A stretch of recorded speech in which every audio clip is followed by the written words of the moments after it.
Hi guys, how are you? I hope all you are doing good. Welcome to the Edu Everybody. Let's experience the education. So in the last video, we have started our computer playlist that is added in the NIOS Class 10th Exam Preparation 2023. तो यहाँ पे आप लोगों को बहुत सारे subjects के videos मिलेंगे, जैसे कि मैं यहाँ पे अगर देखूँ तो साइंस एंड टेक्नोलॉजी का है, उसके बाद अभी इंग्लिश का शुरू हुआ है और साथ ही साथ मैंने कंप्यूटर साइंस का भी मैंने वीडियो स्टार्ट कर दिया है। तो आई होप कि आप लोगों ने इस प्लेलिस्ट को एक्सेस किया होगा, जो लोग भी एनआईएस एग्ज़ाम की प्रिपरेशन की तैयारी कर रहे हैं।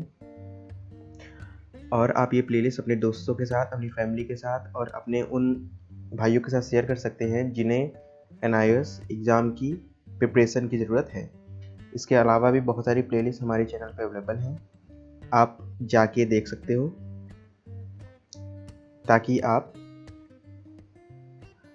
चीज़ों को अच्छे तरीके से समझ सको, क्योंकि हमारे ट्यूटर्स बहुत ही अच्छे से चीज़ों को समझाने की कोशिश करते हैं। अगर आपको फिर भी कोई दिक्कत आती है तो आप कमेंट सेक्शन में कमेंट कर सकते हो।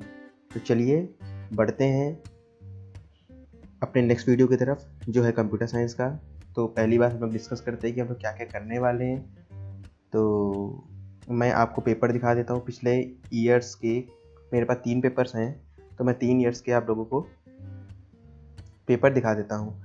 और आज हम लोग क्या करेंगे, आज हम लोग थ्योरी क्वेश्चन सॉल्व करेंगे। तो जो हमारा पहला क्वेश्चन होता है, ये अगर आप ये ले लो तो ये 1 नंबर का होता है, जिसमें हमको 5 क्वेश्चंस दिए होते हैं। तो मेरे पास 3 पेपर है, तो मैं दिखाऊँ आपको। इसमें तो 3 क्वेश्चन है, ये काफ़ी पुराना है, 2016 का है। और अगर मैं ये वाला देखूँ तो इसमें भी मेरे पास 5 क्वेश्चंस हैं जो 1 मार्क्स के हैं।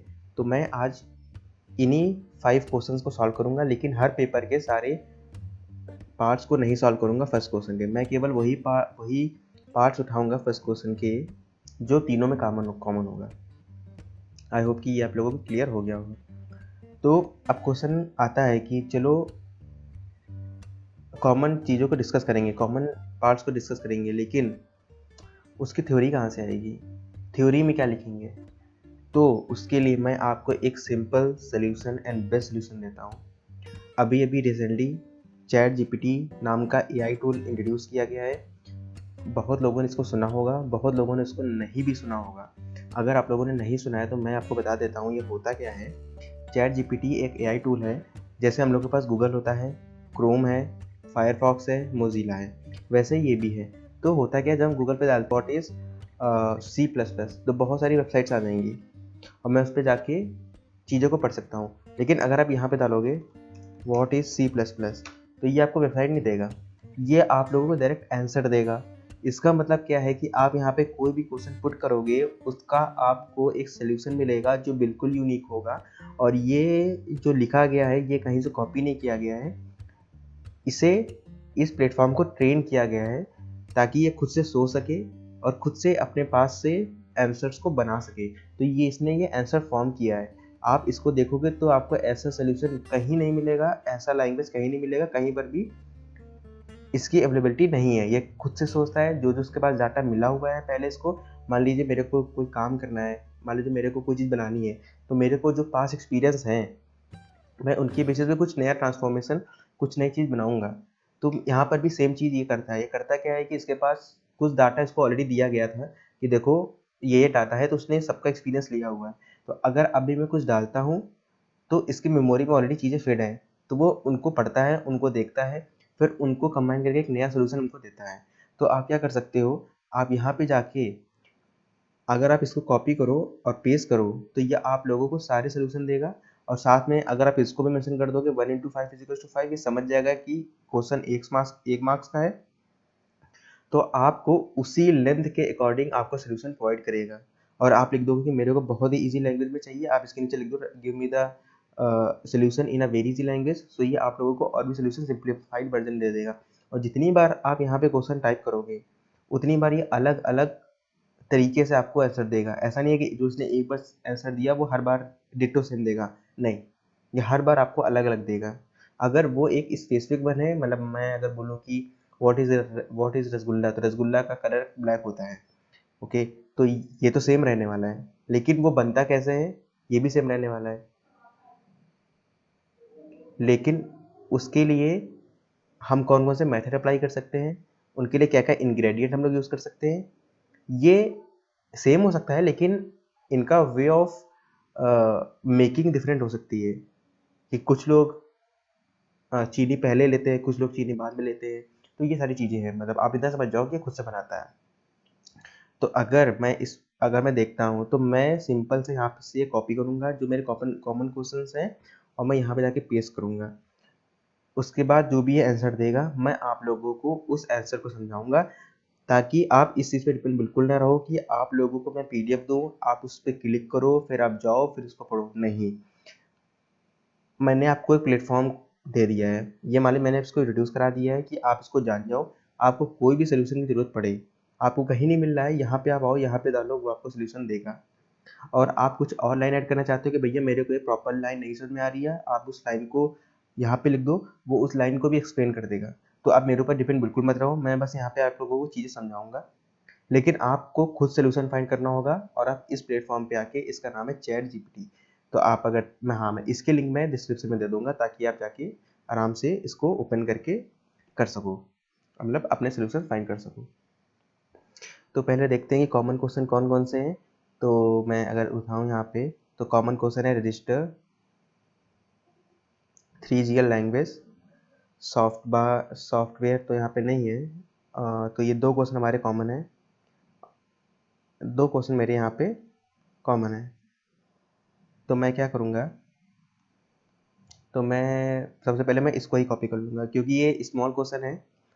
तो मैं इससे तो कुछ नहीं उठाऊँगा, क्योंकि इसका तो ज़्यादा मेरे को नहीं लग रहा है कि कुछ इंपॉर्टेंट है। लेकिन अगर आपको चाहिए कि नहीं, आपको ये भी सीखना है, तो आप यहाँ पे आके आप टाइप कर दो, आप लोगों को सोल्यूशन दे देगा। अगर आपको कुछ नहीं समझ में आता है, तो आप उस लाइन को भी लिख दोगे, तो आप लोगों को उस लाइन को भी समझा दिया जाएगा जो आप लोगों को समझ में नहीं आ रहा है। तो मैं यहाँ पे लिख रहा हूँ, और मैं यहाँ पे जाके लिख दूंगा 1 × 5 = 5। तो मैंने कैच, तो मैं इसको दोबारा कॉपी करूँगा,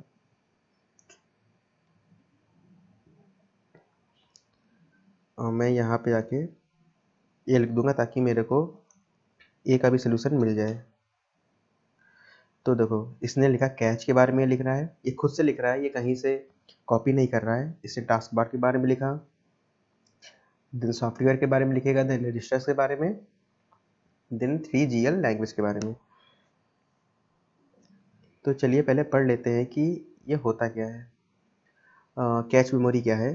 तो cache memory is a type of high speed memory that is used to store frequently access data instruction in order to speed up the computer performance. It is located between the processor and the main memory and can be accessed much more quickly than the main memory.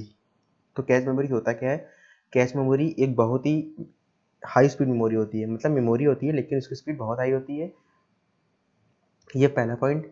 इसका use क्या किया जाता है। इसका use किया जाता है कि जो भी डाटा और इंस्ट्रक्शन जो हम लोग फ्रिक्वेंटली एक्सेस कर रहे हैं, मान लीजिए आप कैलकुलेटर यूज़ कर रहे हो और आप रोज़ एक कैलकुलेशन करते हो, 100 + 100 = 200, आप रोज़ इसको यूज़ कर रहे हो, तो हम लोग का कंप्यूटर में कर रहे हो, तो वहाँ पे कैश मेमोरी है। तो वो ऑलरेडी जान जाएगा कि आप रोज़ एक कैलकुलेशन को यूज़ करते हो, तो वो 200 जो उसका इन सोल्यूशन है वो अपने अंदर स्टोर कर लेगा, वो हमारी कैश मेमोरी के अंदर स्टोर हो जाएगा। जब आप लिखोगे 100 + 100, तो वो कैलकुलेट नहीं होगा, वो कैश मेमोरी से निकल के आपको दे दिया जाएगा। तो उससे होगा क्या, कैलकुलेशन पार्ट तो हमारा बच गया, तो इससे हमारा जो प्रोसेस है वो स्पीड अप हो गया, वो तेज़ हो गया। हमने तो अभी 100 + 100 दिया, मान लीजिए 100 + 100 + 100 ऐसे करके 1000 टाइम है, और हमारा सोल्यूशन कुछ मान लीजिए कि 10 लाख करोड़ है ऐसा। तो आप इस ऑपरेशन को अगर रोज परफॉर्म करोगे तो कितना समय जाएगा, बहुत समय जाएगा। लेकिन कैश मेमोरी क्या करेगा, इस जो मिड सोल्यूशन है इसका, उसको अपने अंदर स्टोर कर लेगा। जब भी आप इस चीज़ से आगे कुछ प्लस करोगे, मतलब आपने लिखा 100 + 100 1000 टाइम तक प्लस 25, तो जो आपने पहले कैलकुलेट किया था वहाँ से आपका आंसर मिल जाएगा, और उसी में आप 25 प्लस ऐड कर सकते हो। तो इससे आपका सोल्यूशन क्या हो जाएगा, फास्ट बन जाएगा। ये इसकी लोकेशन कहाँ पे होती है, इसकी location processor and the main memory के बीच में होती है, and can be access much more quickly than the main memory. और इसे एक्सेस किया जा सकता है मेन मेमोरी से फास्ट। तो आपको 2-3 चीज़ें याद रखनी है कि एक हाई स्पीड मेमोरी होती है, दूसरा कि हम अपने डाटा को एक्सेस करने के लिए कैश मेमोरी का यूज़ करते हैं, जो डाटा हम फ्रिक्वेंटली यूज़ कर रहे होते हैं। और तीसरा पॉइंट, ये हमारे प्रोसेस को, ये हमारे जो हम टास्क परफॉर्म कर रहे हैं उसको स्पीड अप कर देता है, हमारे परफॉर्मेंस को इंक्रीज कर देता है, और उसका location main memory and the main memory के बीच में होता है, एंड इसे मेन मेमोरी से भी जल्दी एक्सेस किया जा सकता है। ये हो गया हमारा पहला क्वेश्चन। आई होप कि आप लोगों को क्लियर होगा। टास्क बार क्या होता है? Task bar is a graphical user interface element in a window computer that displays running application, shows the status of various system process and allow the user to access system setting and other feature। अगर आप मेरी screen देख पा रहे हो, अगर मैं window पे क्लिक करूँ तो ये हमारा खुल गया, तो we called it as a task bar, जिसमें हम लोग देख पा रहे हैं कि कौन कौन सी एप्लीकेशन मेरी यहाँ पे इंस्टॉल्ड है, और बहुत सारी चीज़ें यहाँ पे दिखाई जाती है कि बहुत सारी चीज़ें हैं। और दूसरा, अगर आप इस पर क्लिक करो तो ये हमारी चीज़ें दिख रही हैं। क्या लिखा है इसमें? इसमें लिखा है कि सेटिंग एंड अदर फीचर्स आप ले सकते हो। तो यहाँ पे हम सेटिंग पे भी जा सकते हैं। यहाँ पे हम क्लिक करें अगर ऐसे करके, तो हम लोग की सेटिंग पे भी जा सकते हैं। तो ये हमारी सेटिंग ऑप्शन है, तो ये हमारा टास्क बार है। तो it's just a graphical element in a window computer that displays running application, and it also shows the various status, and it also help you to access the setting and other features। I hope ये भी आप लोगों को clear होगा। Software क्या होते हैं? Software refers to a set of instruction or program that instruct a computer to perform a specific task। अब ये क्रोम है, ये भी एक सॉफ्टवेयर है। जब भी हम कुछ लिखते हैं तो ये हमारे अकॉर्डिंगली एक्ट करता है, तो वही सेम चीज़ लिखी गई है। Software refers to a set of instruction or program that instruct a computer to perform specific tasks। It include operating system, application software, programming tools, utilities and more। तो आप लोग बोलते हो कि भैया कि सॉफ्टवेयर इंस्टॉल कर दो, कि ये सॉफ्टवेयर इंस्टॉल कर लो। इसका मतलब क्या होता है कि software help us to perform a particular task. और सॉफ्टवेयर बहुत तरीके से होते हैं। कुछ एप्लीकेशन सॉफ्टवेयर होते हैं, एप्लीकेशन सॉफ्टवेयर भी होते हैं हमारे पास सिस्टम सॉफ्टवेयर भी होते हैं, ऑपरेटिंग सिस्टम, ये एग्जांपल हो गया। एप्लीकेशन सॉफ्टवेयर के अंदर बहुत सारे हमारे सॉफ्टवेयर्स आते हैं, तो वो भी हमारा एग्जांपल हो गया। प्रोग्रामिंग टूल्स हो गया, utilities and more. I hope ये भी आप लोग क्लियर होगा। रजिस्टर्स क्या होते हैं? Registers are type of small high memory storage device. ये एक बहुत ही तेज़ स्टोरेज डिवाइस होता है, लेकिन इसका साइज़ होता है वो बहुत ही स्मॉल होता है, और एक कंप्यूटर प्रोसेसर के अंदर होता है। They allow us to hold quickly access data that is currently being used by the processor. मतलब जो भी डाटा हमारे प्रोसेसर के द्वारा यूज़ हो रहा है उसको हम लोग रजिस्टर्स के अंदर रखते हैं। हम लोग नहीं रखते हैं, मतलब कंप्यूटर के पास प्रोसेसर है, वो कोई भी डाटा को प्रोसेस कर रहा है तो वो उसको रजिस्टर के अंदर रख देगा, allowing for faster process time। They allow you to hold and quickly access data that is currently being processed by the processor and allow for faster process। मान लो कि हम कोई डाटा को प्रोसेस करना चाह रहे हैं और उसके लिए बहुत सारा डाटा की ज़रूरत है, तो वो हमारा जो डाटा है वो रजिस्टर्स के अंदर चला जाएगा, और जब भी प्रोसेसर को ज़रूरत होगी, मान लीजिए कि हमारे पास n नंबर्स हैं और प्रोसेसर पहले 10 नंबर को प्रोसेस कर रहा है, तो जब उसको नेक्स्ट 10 नंबर की ज़रूरत होगी तो वो मेन मेमोरी से नहीं लेगा, वो कहाँ से लेगा? वो रजिस्टर्स से लेगा, क्योंकि रजिस्टर्स क्या होता है? हाई स्पीड मेमोरी होती है, तो वो यहाँ से उठाएगा ताकि उसका प्रोसेसिंग टाइम धीमा हो सके और जो प्रोसेस है वो फास्ट हो सके। तभी यहाँ पे तो क्या लिखा है? फास्टर प्रोसेसिंग टाइम, क्योंकि ये डाटा उठा रहा है दैट रजिस्टर्स से, और रजिस्टर्स क्या है? एक high speed memory storage device है। आई होप ये भी आप लोगों को क्लियर होगा। Now what is 3GL language?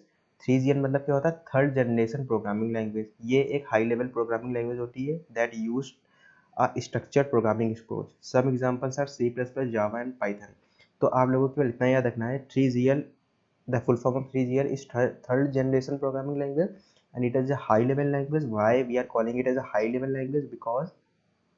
Because in these language has a English words, means all these languages are consist of English word, means they are mainly using the English word. अगर Python का use करो, अगर Python को बहुत लोगों ने programming की होगी या फिर सीखा होगा, तो अब देखो पाइथन में 98% तो जो वर्ड है वो सारे इंग्लिश के हैं।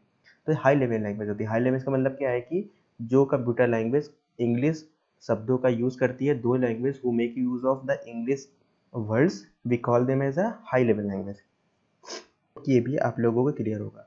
तो मैं ये कहीं पर भी पेस्ट नहीं करने वाला हूँ और उसका लिंक मैं आपको नहीं दूंगा, क्योंकि आप यहाँ पे आके खुद से लिख सकते हो और सॉल्यूशन फाइंड कर सकते हो। अगर मेरे समझाने में कोई ऐसा पॉइंट हो जो आप लोगों को नहीं समझ में आया है तो आप यहाँ पे आके लिख सकते हो। मान लीजिए मैंने लिखा कि रजिस्टर्स में आप लोगों को ये नहीं समझ में आया कि फास्टर प्रोसेसिंग टाइम क्या है, तो आप कि how the register makes the processing time faster, ये आप लोगों को सोल्यूशन दे देगा।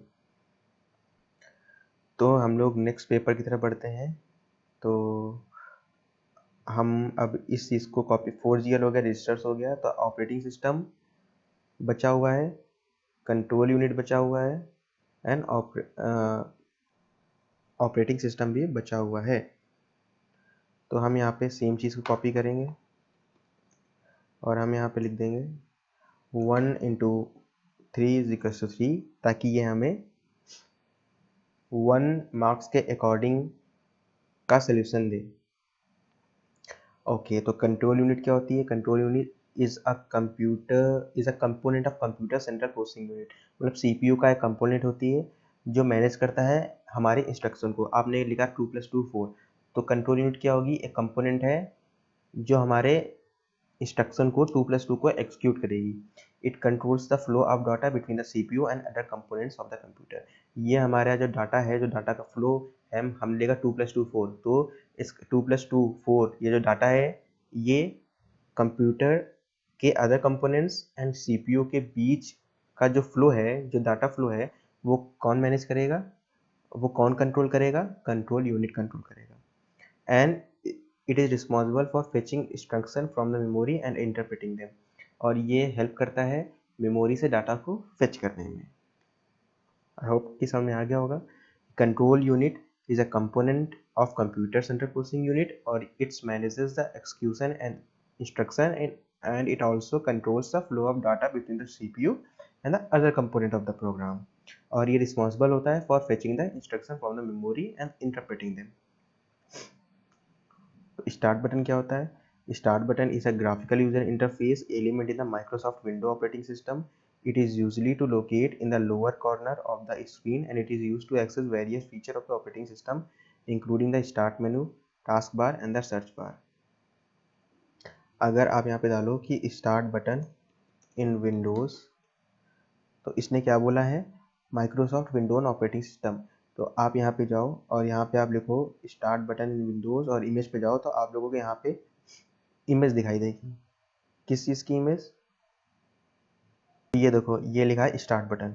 यहाँ पे आप लोगों को क्लियरली विजिबल है कि स्टार्ट बटन होता क्या है। आई होप कि आप लोगों को बिल्कुल क्लियर होगा स्टार्ट बटन होता क्या है। ये एक ग्राफिकल यूजर इंटरफेस है in operating system. It is usually located in the lower corner. आप देखो तो ये एक लोअर कॉर्नर में लोकेट है and it is used to access the various feature of the operating system including the start menu, taskbar and search bar। अगर मैं इस पर क्लिक करूँ तो देखो मेरे पास सारी चीज़ें खुल गई हैं और मेरे पास सर्च बार भी खुल जाता है। मैं अगर आप लोगों को दिखाऊं, कैसे दिखाऊं, तो आप यहाँ पे देखो, जैसे आप यहाँ पे क्लिक करोगे तो आप यहाँ पे सर्च भी कर सकते हो। अब बहुत सारी चीज़ें खुल जाएंगी। तो वही सेम चीज़ यहाँ पे लिखी हुई है। अब ऑपरेटिंग सिस्टम क्या होता है?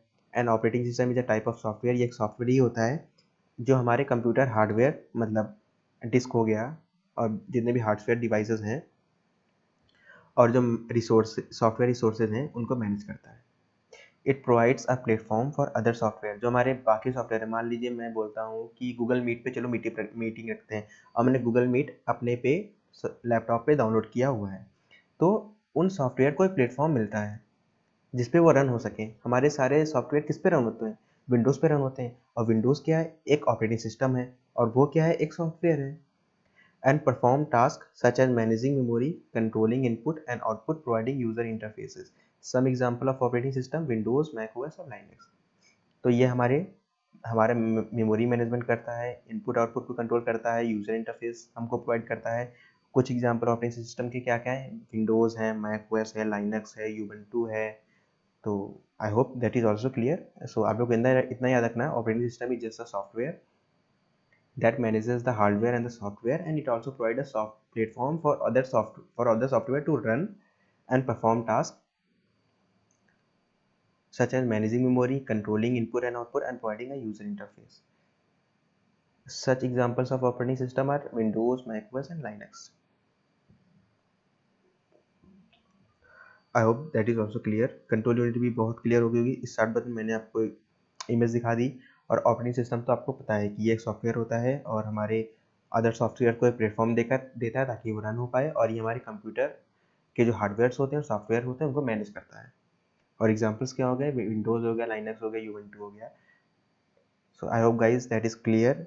सो इन द नेक्स्ट वीडियो हम लोग डिफरेंस बिटवीन देखेंगे, तो हम लोग कॉमन क्वेश्चंस को उठाएंगे। मोस्ट प्रॉब्ली हम लोग ये वाला उठाएंगे, peer to peer. Then we will take the star bus and star and bus network.